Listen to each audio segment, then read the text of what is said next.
Hi, y'all. I'm Paula Deen, and the heat is on today because I've been invited for a potluck supper down at the Firehouse, but I can't turn up empty-handed. So first, I'm going to have to crack open the crock pot and get a good old-fashioned pot of roast going. And while that's ticking, I hope your tongue knows how to dial 911 because my famous 3-alarm hot and spicy buffalo wings are going to knock your socks off. And finally, I'm going to show you how to make the creamiest, cheesiest macaroni and cheese in the world. Talking about comfort food with a capital C. So here we come, boys, ready or not. Some like it hot. Hey, everybody, I'm so glad that y'all have joined me for today's show. It is in honor of the firemen, the brave, courageous men that protect us during the day and night. So today, I'm going to be cooking up these guys a potluck dinner. But before I can get started, I'm going to visit a man that grows his own hot peppers and makes his own wonderful hot sauce. I found out about Hoboken Eddie when I heard a friend rave about a bottle of his homemade hot sauce. I tried it, loved it, and wanted to know how he did it so well. Well, his secret is simple. He starts his kick-butt bottles of sauce by growing his own varieties of chili in his backyard. Then, using his own recipes, he concentrates the flavors the old-fashioned way. All my stuff is all made by hand. So there's no meats, fats, oils, or cornstarch in any of my sauces. They're all thickened naturally by cooking them down. Each bottle is filled by hand, capped by hand, washed, and labeled by hand. But I wanted tips on how I could identify the right peppers for my own cooking. I knew a mistake could really bite me back. These right here are the hottest peppers right here. Those are habaneros. And these? These are jalapenos. Those have a nice heat too, and I like them. A lot of people are comfortable with jalapeno. They like hot, and then they don't have to be too obnoxious. Now, what about these? These are very familiar to me because my grandmother used to grow them in pots. Yeah, those are long red cayennes right there. Okay, Yeah, she used to grow them and make pepper sauce. These are my hot cherry peppers. And then these over here, these are cubanellas. These have a nice heat to them, and they also make a nice salad. And what's nice about them too is they're big enough where you could either cut them in half or put a slit in them and either saute them down or poach them down, and those are nice for stuffing as well. And how about these? These, I call them large pepperoncinis.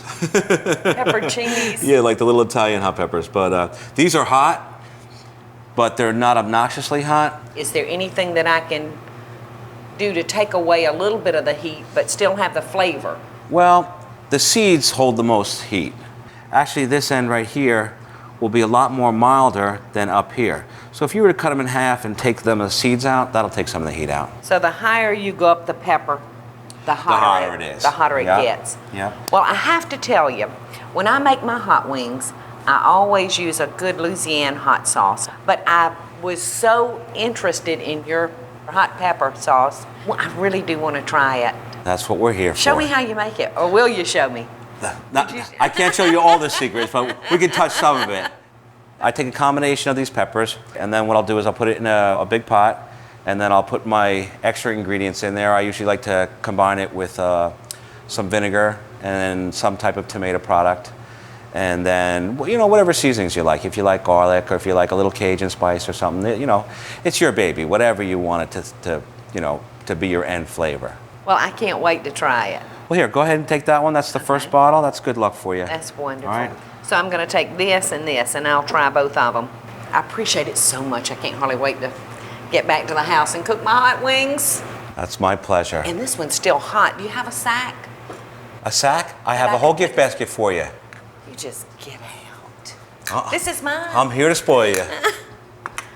I take the whole thing? That's for you, kid. And you come back when you empty those, all right? Bring back the empty bottles for me.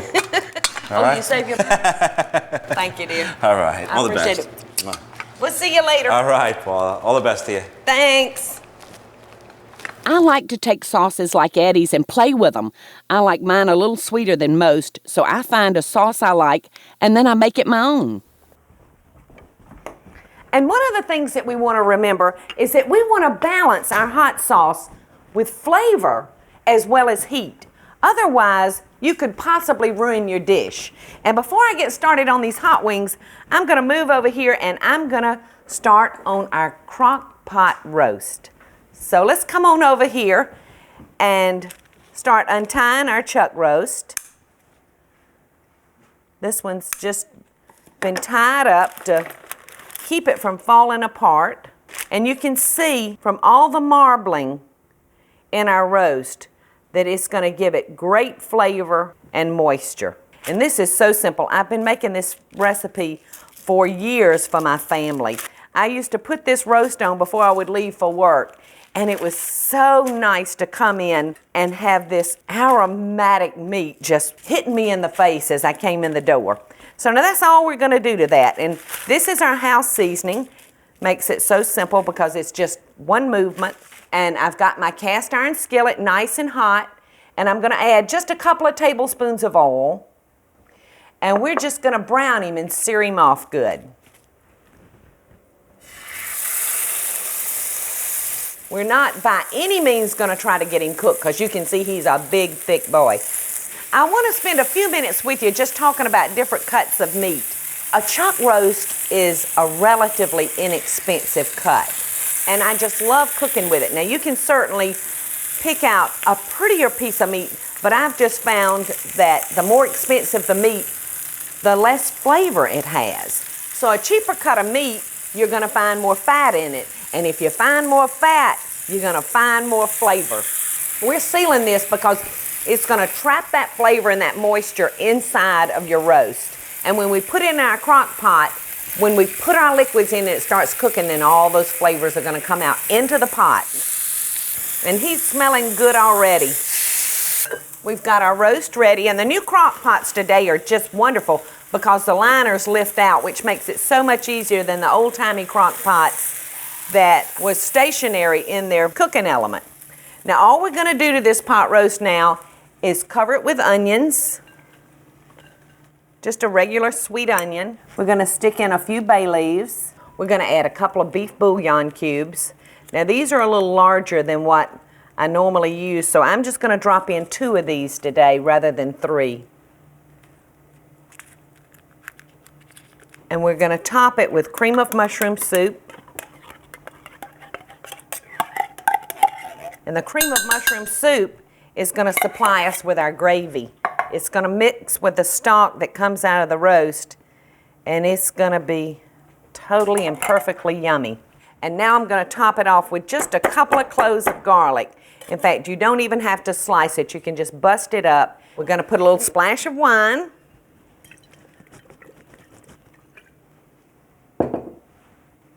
We're going to pour a little water over it. You'll want to just kind of cover your roast. So we're ready to go. And we're going to let this cook now for about 8 hours, which is hopefully a typical working day. You can leave it in the pot a little longer if you like your meat more tender. When we come back, hot and spicy buffalo wings, so y'all join me. I so hope y'all are enjoying the show.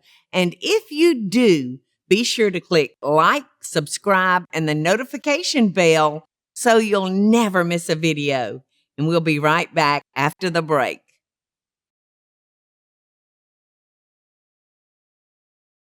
All right, now that I've got the roast on, I'm going to tease the men's appetite with some hot wings. These are so fun and easy to cook. It's actually easier than like frying chicken at home. We're just going to start with some disjointed wings. We've got the flapper part and we've got the drumstick part.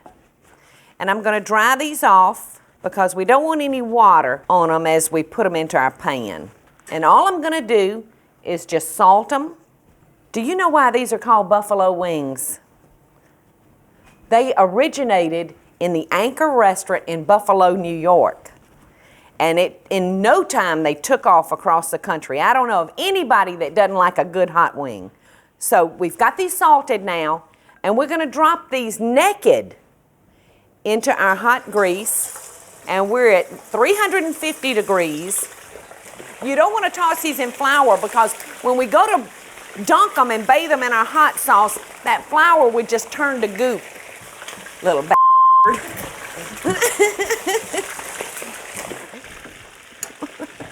Now, I don't know if y'all just caught that wing flopping around in there and popping me, But if you're frightened of that, they make screens that fit over these pots. It looks just like a screen door, only it's round. And while we're waiting on these to cook, I'm going to make the sauce that we're going to be bathing them in. And we're going to take our butter.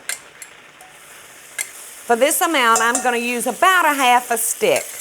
And I'm going to turn that fire off now because there's enough heat in it to melt our butter. And now for our heat. I've got a couple of different hot sauces here. You can see that this one has seeds in it, and it's a hotter sauce. But I think I'm going to opt to use the milder sauce.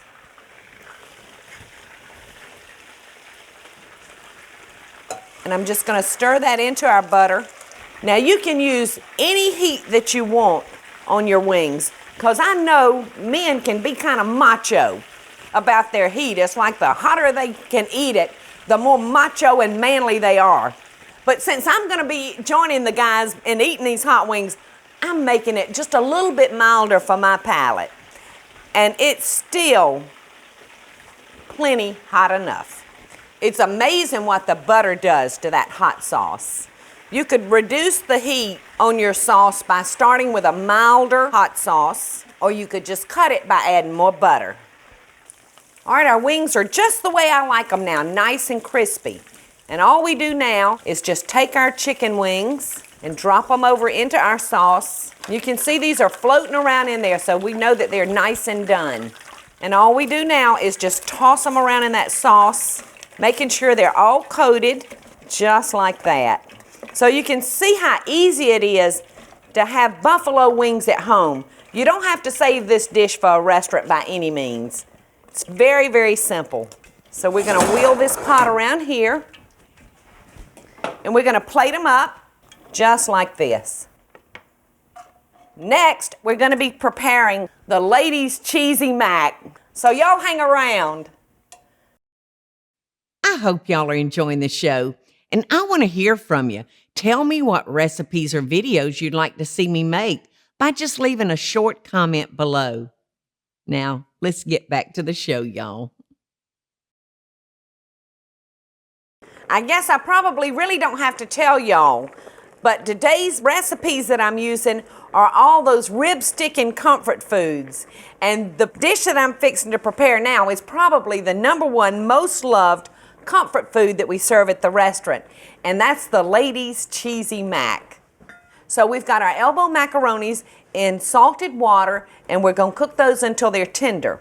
I've used a small elbow macaroni today. Now you can use any kind of pasta that you like, but to me, this is typical of the macaroni and cheese that I've known since I was a child. Okay, our noodles are ready. They're nice and tender. Now your important step on this part is draining your noodles. If you don't, it's going to make a watery base for your macaroni and cheese, and we want it totally and completely creamy. That water will slowly drip out of there for a while, and the water will get caught in the little elbows. So you really have to give it a few shakes. And I think we've gotten that pretty well drained. We're going to put them into our bowl. And this is a good point at which you can just set them to the side and let them cool while you're doing something else. But I'm going to cool these noodles off by adding the milk to them. This is just regular whole milk. Another milk product that I really love using is evaporated milk. But your canned milk is so rich, it pours like a cream. And now I'm going to add a little bit of sour cream, and this is our secret ingredient to our macaroni and cheese. People are always surprised when I tell them that it has sour cream in it. So this has chilled our noodles down nicely. We're going to add a little salt and naturally a little butter. Can't have a southern dish without butter, can we? Or at least I can't. My Aunt Glennis had us every Thanksgiving, the whole entire family, and she had macaroni and cheese every meal for us. She makes the absolute best. And I make mine just like she does, except I add the sour cream because I like the creaminess that it gives us. So now we're going to add our cheddar cheese, and I love the hoop cheese. Hoop cheese is your big round wheels of cheese, and they're covered in wax. They have a red wax or might even have a black wax. And now Our last ingredient is going to be our eggs. And our eggs are going to almost give it a souffle-like texture. You can see how the cheese and the sour cream and the eggs are already starting to give you a very creamy, thick, rich texture. All we're going to do now is take our macaroni and cheese and pour it into a sprayed dish, pop it into the oven, and when we get ready to go take it out, we're going to top it with a little bit more cheese.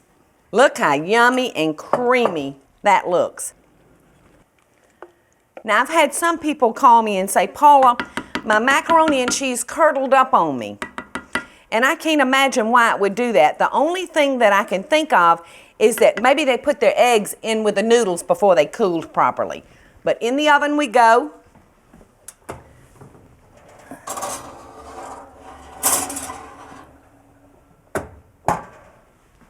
And in about 30 minutes, we're going to have the most horrific, creamy macaroni and cheese you ever put in your mouth. While that's cooking, let's plate up our roast. And it's just as tender and juicy as I knew it would be. It's just wanting to fall apart on us. Now, at this point, I would throw this into a sauce pot and mix a little cornstarch and cold water up, and I would thicken this up. But again, that's strictly a personal preference. Some people might like their gravies thin. And I can really kind of go either way, but if I had to choose, I'd probably lean towards the thicker gravy. Looks yummy, doesn't it? Our macaroni and cheese should be ready now, so let's go see what it looks like. As I told you, I held out some cheese when I was mixing it for the top. And see how pretty the cheese looks when it covers those noodles. You know, some things you just take for granted.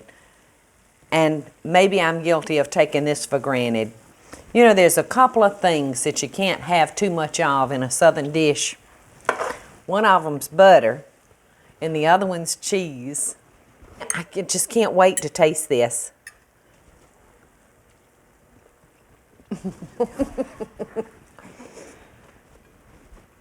It's so incredibly good. Y'all stick around because I'm fixing to pull this whole meal together for those great guys. So you come back and see what we're doing next. I so hope y'all are enjoying the show. And if you do, be sure to click like, subscribe, and the notification bell so you'll never miss a video. And we'll be right back after the break. I don't know if y'all were paying attention today while I was doing my cooking, but I cooked most of our food today in a cast iron skillet. These skillets have been around since the beginning of time, and they're wonderful. They distribute your heat so evenly, and I just love cooking in them. If you don't have one, you can go to a hardware store, or the way that I like to get mine is to go to junk stores, because the ones you're going to find there, they're old and they're already seasoned. It's not that it's that hard, but it just takes time. This is how you season them. You coat them with a solid shortening. Throw them in the oven before you go to bed and let them continue to heat all during the night. Another way to season these little beauties, if you're not in a big rush for them, is to grease them up with your solid shortening, throw them over into a paper bag, roll your top up, seal them, and just throw them into a cabinet. And they should be ready for you in a few days. I had a lunch date at the LaGrange Firehouse.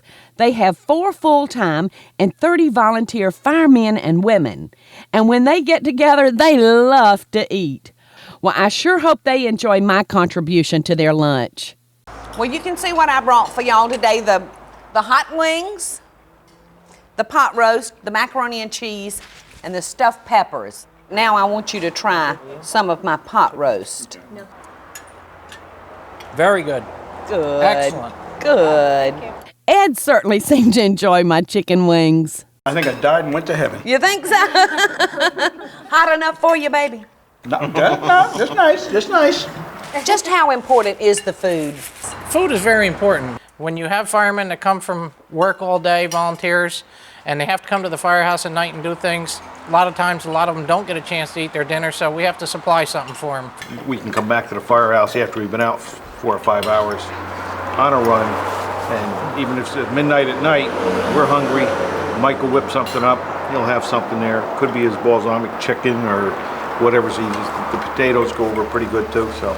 So, did y'all like everything, guys? Did it Oh, yes. meet up to your expectations? You did a great job. Very good. Very good. Well, I was really a little nervous about coming today because I know that firemen are very, very good cooks. Remember, America, to love your firemen. And until next time, best dishes from my kitchen to yours. Hey y'all, it's Paula Deen. Now, if you enjoyed this video, be sure to like it and click the subscribe button as well as the notification bell to be alerted when I post a video. Love and best dishes, y'all.